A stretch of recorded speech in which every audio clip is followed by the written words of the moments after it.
Good day, ladies and gentlemen. It's Eric Coffin. I am here at the Metals Investors Forum in Vancouver. It is May 26, 2023. I'm here with Colin Padget. He's the CEO of Founders Metals, FDR in the venture. Founder is a company that I invited to MIF. I think those of you that know MIF know how it works. The newsletter writers invite the companies the other way around. Founders is a fairly recent addition to my list. It's got a very strong technical team. It's behind a couple of other successes in the market, namely Benchmark and Thesis. They've picked up a large property in Suriname. It's an interesting project. It's had a lot of historic production, and I don't mean, two guys with shovels and a gold pan. If you go to their website and download their deck and take a look at some of the maps and the satellite imagery, I mean these are big bits. I think there's been something like 500,000 ounces taken off this property.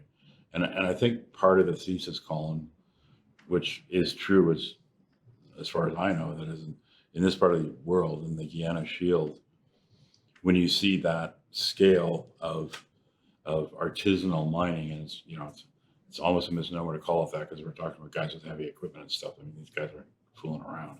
But that scale of production, which is done in the top layer in the oxide stuff, in the saprolite, generally speaking, whenever you see saprolite mines that big, there's a hard rock deposit down there someplace. That seems to be the case. Yeah. And that's what you think is going on at Antino. That's exactly. That was one of the big things that drew us to the project at the beginning.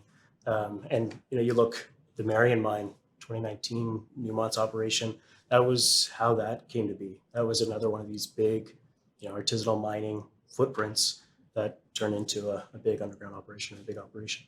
Yeah, Marion's what, 7? 7 million ounces, yeah. Yeah. So nice. We've been looking at that a lot. Just the scale of that footprint is impressive. No, you have these, and they're mainly concentrated in a couple areas. There's some smaller ones, but you got these big artisanal mining areas. But those are there for a reason. I mean, what's the underlying geology that drove the gold deposition? And do you think there's more of it outside of the obvious pit areas? Definitely. I mean, where we're Amazonian Craton, same sort of geology that you have in West Africa, but basically we're looking at, we've got phyllites, kind of low grade green schist facies rocks with these intrusions. And then wherever we have these shear zones kind of cutting through, wherever the contacts are between those intrusive rocks and these phyllites or sedimentary or volcanic rocks, that's where we're seeing the highest grade gold. There's a lot of other opportunity on the property for targeting exactly that. The intrusives, they really show up on the magnetics work that's been done regionally.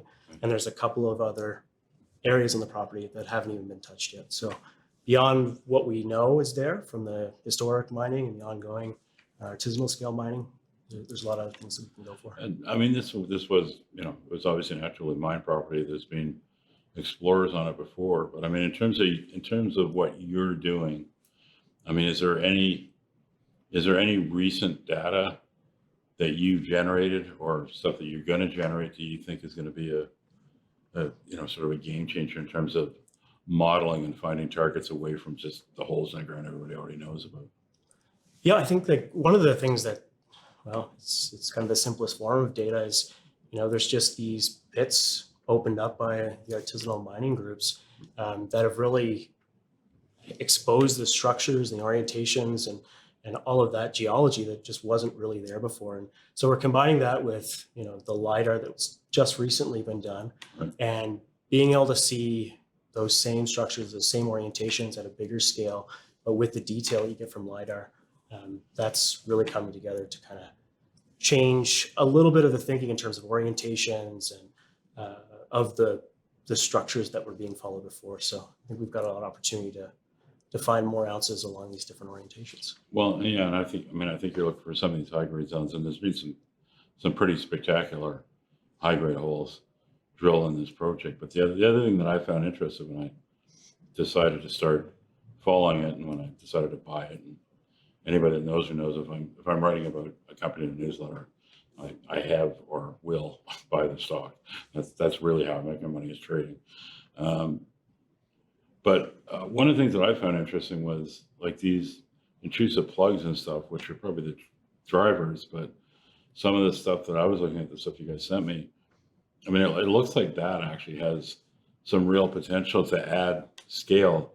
Maybe that's those at a grade where some guy, or artisanal miner, even on a big scale, 20 years, 30 years ago, when gold was $200, would be like, who cares? But $1,800, $2,000, a different story. That's exactly been our take on it. There's been a couple of drill holes, but very, very little drilling in any of the intrusive stuff.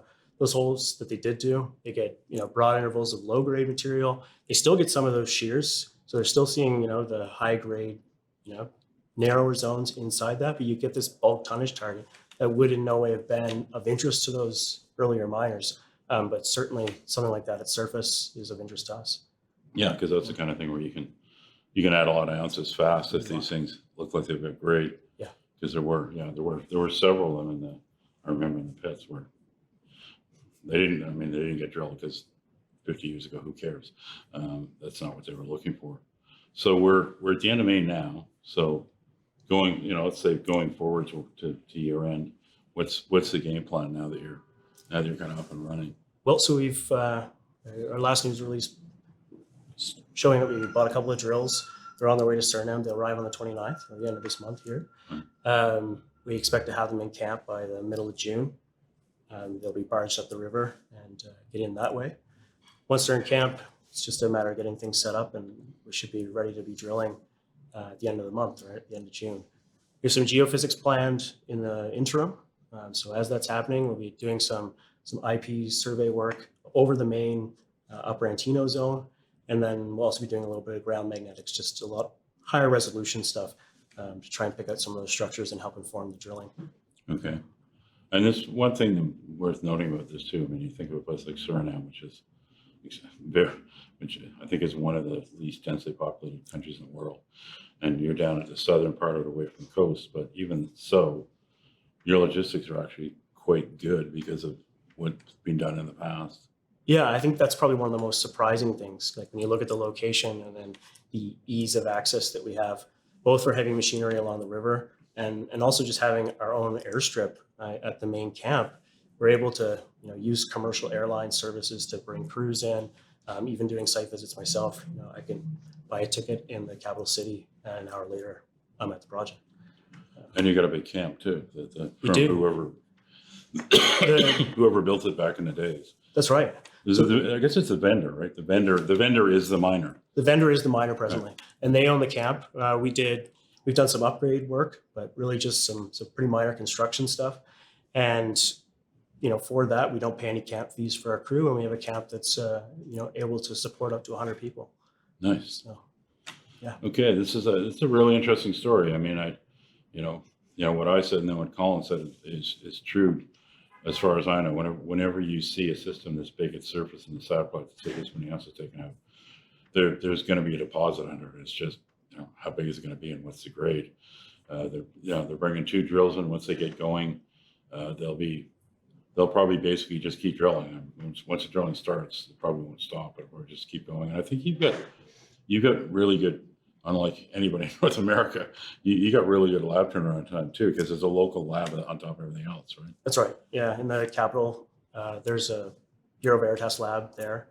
So we're able to get turnaround times under 2 weeks, really under a week for gold assays if that's all we want. Right. So that's great. So the news flow, the rigs show up in 3 days. News flow starts in 3 or 4 weeks and should just keep going from there.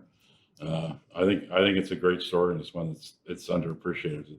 I don't think many people know about this stock yet, and that's why I started talking about it. But I think you'll see I think you'll see them get a higher profile going forward once the drills start coming. So, FDR in the venture, time to look at it is now. Thanks, Colin. Great. Hey, thanks very much.